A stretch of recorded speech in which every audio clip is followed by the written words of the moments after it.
Hello and welcome to my Marina Vendrell commander deck profile. Yeah, whatever. We're gonna get into it because I hate intros. First of all, I'm calling this deck Butterflies in Rooms. Why? Because I saw Marina Vendrell, cool card. Whenever she enters, you reveal top 7 cards of your library, put an enchantment card from among them, put all enchantment cards from among them into your hand, or it's one bottom of your library in a random order. AKA, when she enters, draw 3, draw 4. It's broken. Except if you're playing rooms, it's not that broken because none of the rooms are too crazy. And then you can tap to unlock a door of target room you control. Activate only as a sorcery, which is fine. But yeah. So she is a 5-color commander, which is cool because it means that you can run every room from from Duskmourn, which is kind of why I wanted to make this deck. A lot of the cards in this were either printed in Duskmourn or the Duskmourn precons. Mainly the Miracle one because it also works really well with enchantments. Either way, there's no special categories or anything. I'm just sorting by type because it's actually pretty straightforward. So for artifacts, I mean, you have your signet. It's a 5-color mana rock. Chromatic Lantern. It makes your lands more consistent. Commander Sphere is nice. Fellwar Stone. Illusion's Bracer is not a mana rock. Whenever an ability of an equipped creature is activated, if it isn't a mana ability, copy that ability. AKA when you tap Marina when they're attached to her, you can lock and unlock the same door if you want to get a retrigger of a door unlocking. Alternatively, you can lock and lock 2 doors, whatever. And then a Soul Ring, because it's Soul Ring. Yeah, I don't know. The deck plays a lot of enchantment, so there's no real reason to play a lot of artifacts. I mean, utility artifacts are nice, like Illusion's Bracers. There's probably a few others, but whatever. On the creatures, starting with Onyxia, it lets you bring enchantments back. It's a pretty good card. She's also an enchantment, so she has enchantment synergy with the rest of the deck. It's just like a really good enchantment, like tribal card, so yeah. Enduring Curiosity is nice for card draw. It gets the bonus of being an enchantment, obviously, as all the Enduring cards do. Really cool card concept. I like what they did.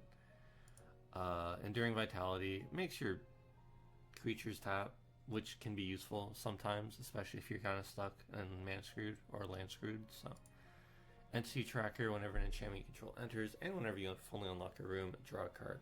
So the eerie effect of when it enters, when an enchant enters, or when you fully unlock a room, is really strong in this deck because it's very easy to trigger it like 3-4 times a turn, which we'll see later on with Valgavoth or Victor Valgavoth's Seneschal.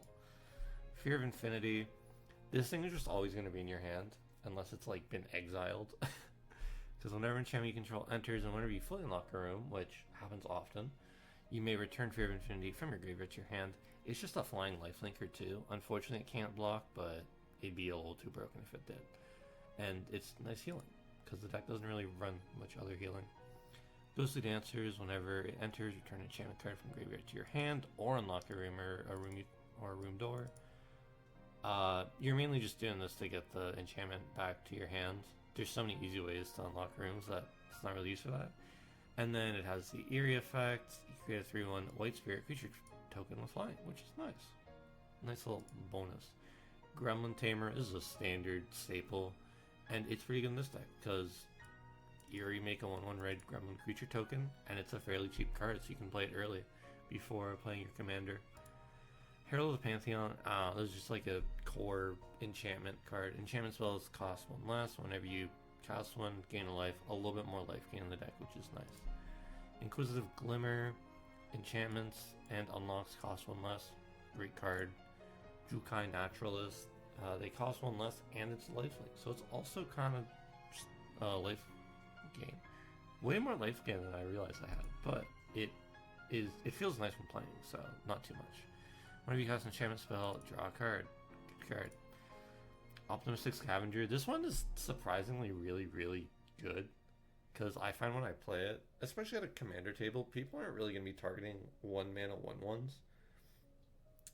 So just kind of having it on board and just every turn putting 1/1, like 2 1/1 counters on other creatures is really nice.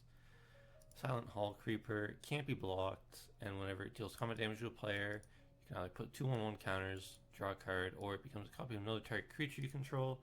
I think it's just a really cool Duskmourn card, which is why I threw it in the deck. Skullstab, Nuisance, Eerie, Surveil 1. Pretty good card. Nice for mana fix, or like seeing what's on top of your deck. Let's say early game you're missing lands. It can maybe help you. Soaring Lightbringer.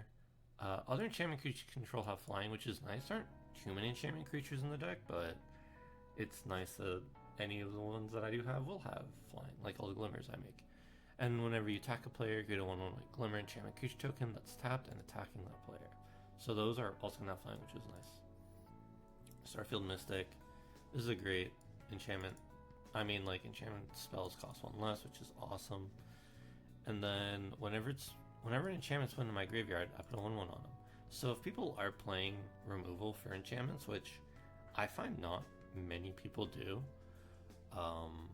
or it's a lot less relevant than creature removal at least, he'll get a little bigger, which is nice. And he has the added bonus, even if that's not happening, you're reducing spell cost. Scythus, I remember playing this and somebody who was watching our game went, oh, you're one of those types of people? I don't know what that means. But when an enchantment enters, gain life, draw a card. Pretty nice. Master of Keys is a cool card. There's obviously the backup commander of the Miracle deck as well. When it enters, put X1 counters on it and mill at twice X cards. Each enchantment card in your graveyard has escape. Its escape cost equal to this card's mana cost, plus exile 3 other cards from your graveyard. So because of surveilling and you're playing black and there's a bunch of ways to get cards into your graveyard, especially with rooms, your grave is typically going to be pretty big, so the escape cost isn't too steep. Obviously, it's a bit of a mana sink, which is nice, and it mills, which can set up for your escape costs. It's just a cool card. I like the concept of the card, so I threw it in the deck. Unwilling Vessel has Eerie, put a possession counter on him, and then whenever he dies, create an XX blue spirit creature token with flying, where X is number of counters on him. So you put him on the board early, you do a bunch of the stuff that the deck does, playing enchantments, unlocking rooms. He gets really big, he dies somehow, you get a big dude out of it. It's great. And then Victor Valgabal Seneschal. This card is kind of bonkers, if I'm being honest, especially in this deck. If this just stays on the board, it's very easy to just like make people discard a card every turn. And the third effect of putting a creature card from your graveyard on the battlefield, very good. From a graveyard, so it doesn't have to be yours.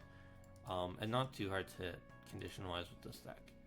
And then obviously, you also get the Surveil 2, which is nice. Undo enchantments. This is mainly rooms, and unfortunately, the way Arc did, I'd have to manually rotate. So I'm not going to. Bottomless pool and locker room. A lot of the enchantments I kind of just threw in because they're playable, and I just wanted to throw in a lot of them because that's how the commander works. So whenever you unlock the store, put a creature card, or return a creature card to its owner's hand. It's a nice early game, stop somebody from doing something. And then whenever one or more creatures you control deals combat damage to a player, draw a card. So that's like the Enduring Curiosity, similar to Thassa's Trident. Yeah. Central Elevator, when you unlock the store, search your library for a room card.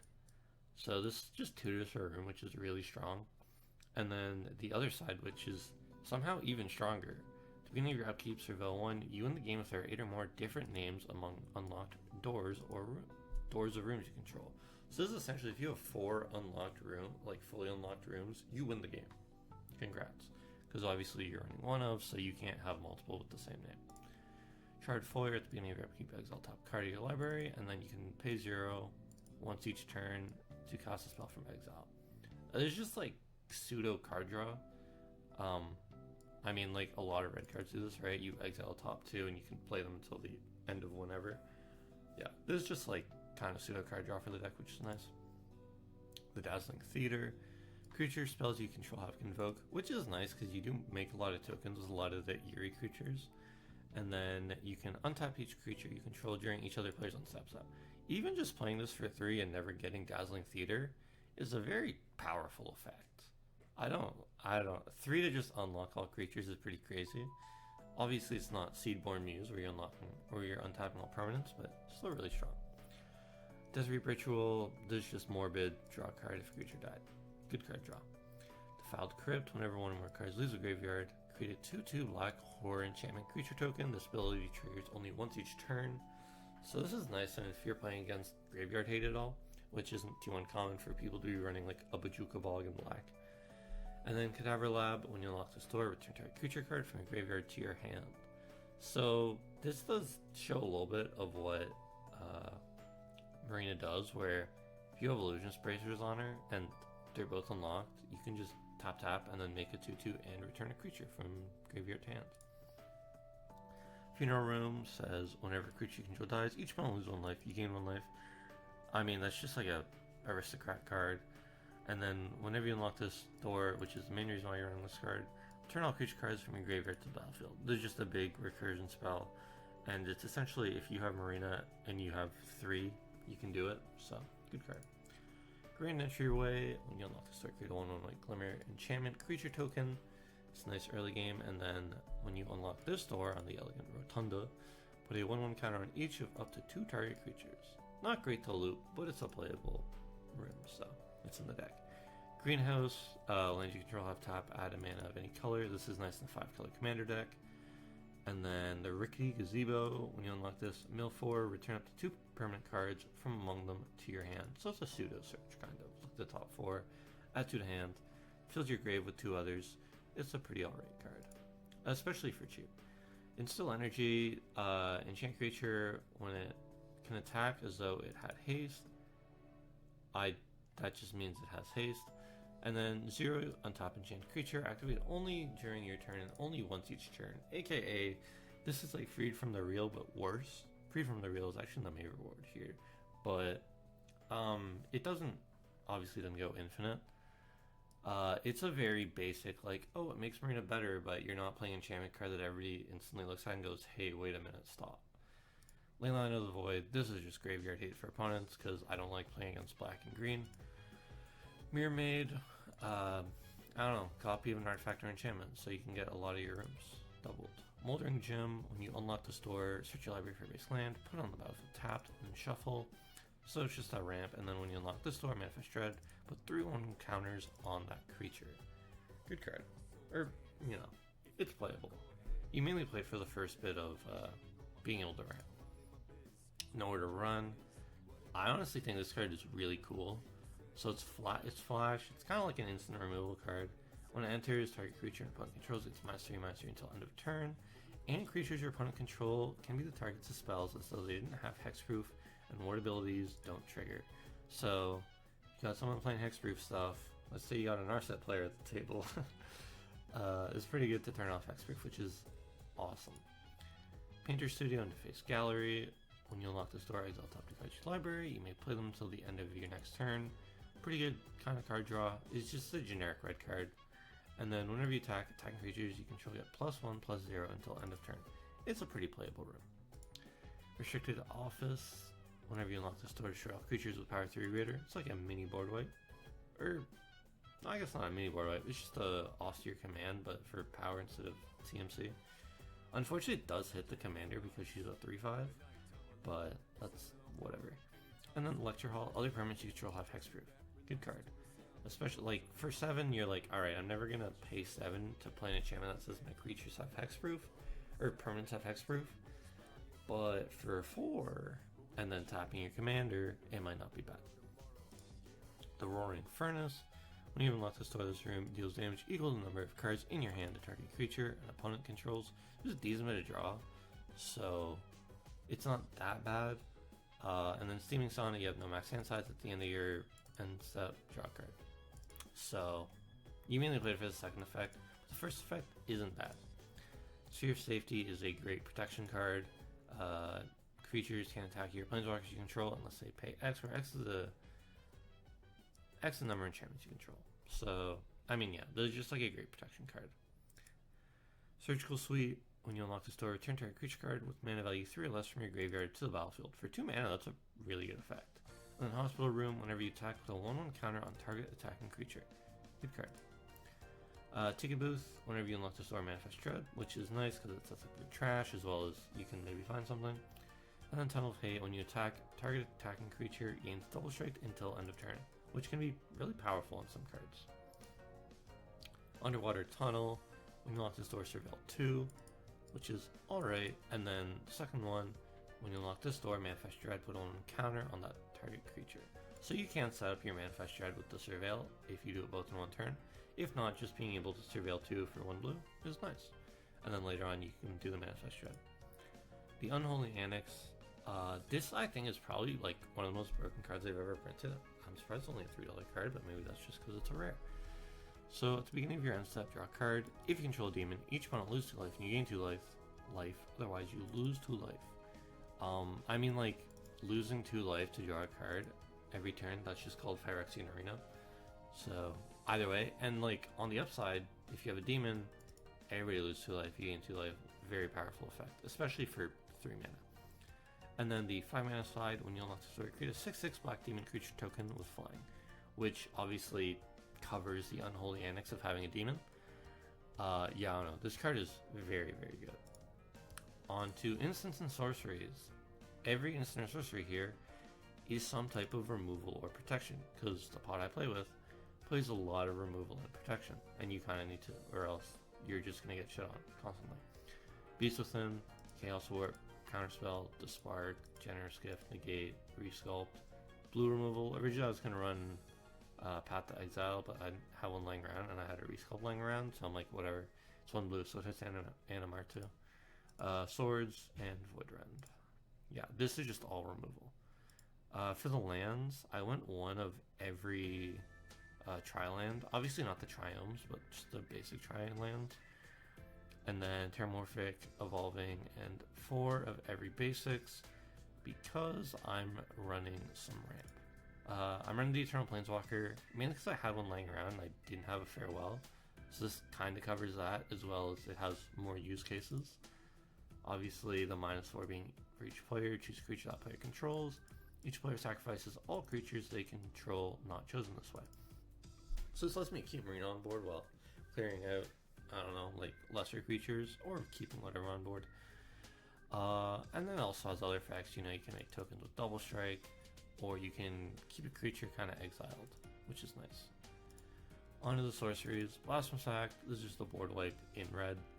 I didn't have a Farewell, and I don't really know much about board wipes. Like, I don't run Psych Rifts because they're out of budget most of the time, and Blasphemous Act is pretty nice. Unfortunately, it does lose to stuff like Heroic Intervention and things that make permanents indestructible, but whatever. Convert to Slime, destroy up to 1 target artifact, up to 1 target creature, and up to 1 target enchantment. And then if you have Delirium, you create an XX green ooze creature token where X is the total mana value of permanents destroyed this way. Delirium is not too hard to end this deck. You could probably run many more Delirium cards, if I'm being honest, because enchantment, creature, you're not really going to see artifacts. You might see lands if you see the Terramorphic or the Evolving Wilds early. And then instants and sorceries, like, it's really not that hard to see Delirium in this deck. If not, it's just 5 mana to destroy an artifact, creature, enchantment, which can potentially like really stop somebody or stop multiple people. And then ramp. Onto the maybe board, because obviously these are cards that I would put in, but there's some reasons why not. So either I just didn't have it sitting around and I didn't order one, or they're a little pricey. Because as you can tell, the estimated deck cost is $126, or under 120 excluding basic lands, which is nice. And this is off of Card Kingdom, so if you use TCG Player, it'll be even lower. I'm in Canada, so I find Card Kingdom is closer to prices than TCG Player for me when ordering from like Face to Face or other places. But yeah, the maybe board. So Demon of Fate's design. This is nice. It's a demon, so it helps with that 1 enchantment. But also it has Flying Trample, and once during each of your turns, I can cast, or you may cast an enchantment spell by paying a life equal to its mana value rather than paying its mana cost. So you can cast an enchantment spell once a turn for life instead. I kind of just didn't put this card in because I was like, it's kind of expensive being 6 mana, and usually I'd rather just cast. I'm okay with just casting them. Then it has Sacrifice an Enchant to give Demon of Fate's design +X/+0 until end of turn. Regs the Sacrifice enchantment's mana value. It's kind of whatever. I could see it maybe being a finisher for this deck, but I think with all the enchantments I play, the deck kind of just finishes by just really like grinding out games.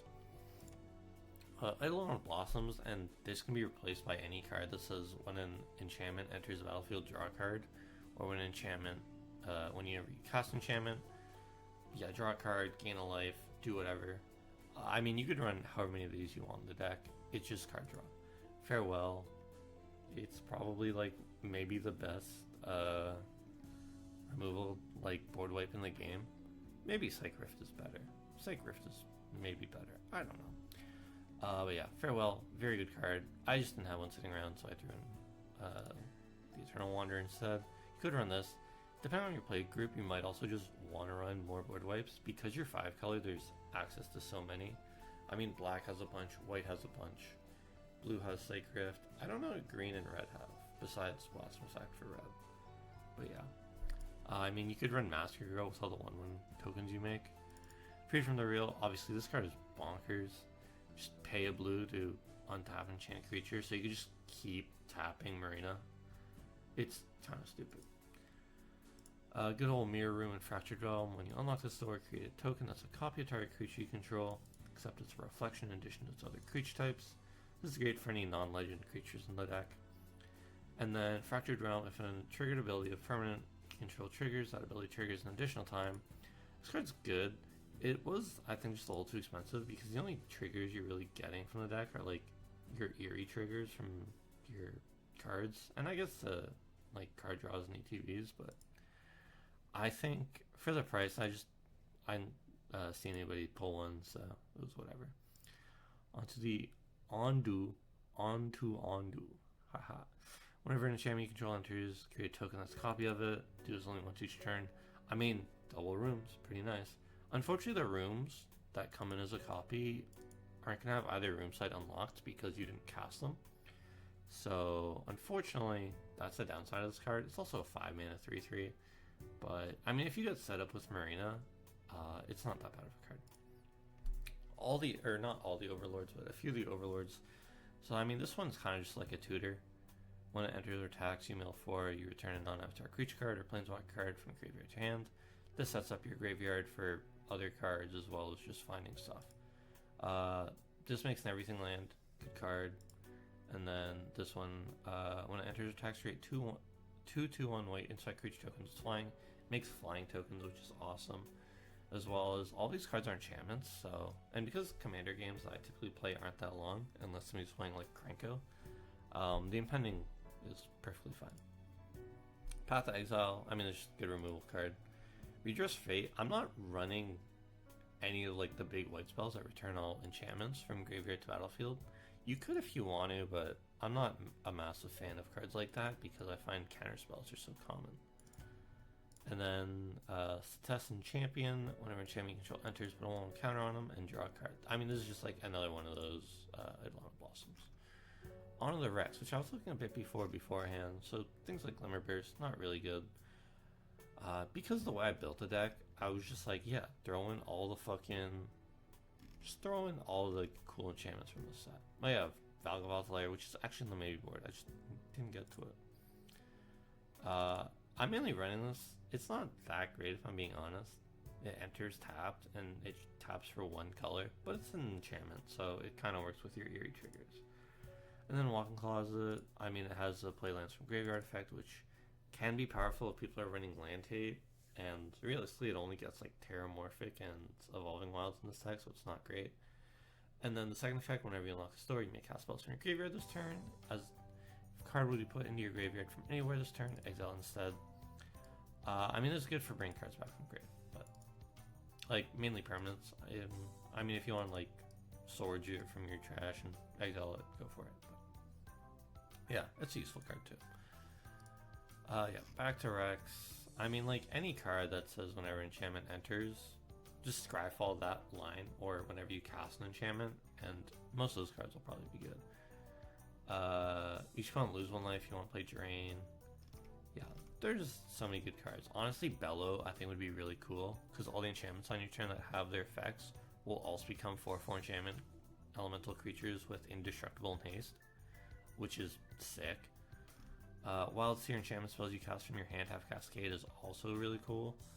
Unfortunately, the cascaded rooms that come in neither side of them will be unlocked. I'm also not sure how that works with CMCs, but yeah.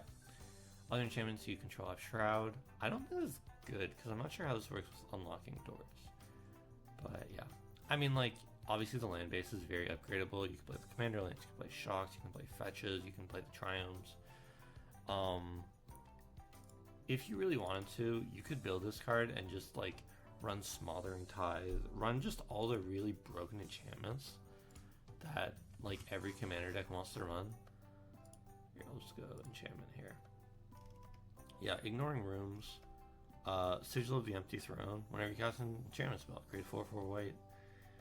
Yeah, just Ghostly Prison, Propaganda, Leyline of the Guild Pack. You just run all like the really gross enchantments, and then just be like, hey, I'm blue-white, so let me flicker my commander and do it a bunch. But yeah, that's it. Thank you for watching. This video took a lot longer than the other one, so there's a lot of break. I just haven't really built much and haven't been like too into recording. And usually I record late at night, and now I'm recording in the middle of the day, so I'm a little higher energy, I think. But yeah, hopefully I'll get back to doing it once a week or once every other week. I might see about covering other formats or other MTG, or I play a lot of One Piece, so maybe I'll cover some One Piece stuff as well. But thank you for watching. Goodbye.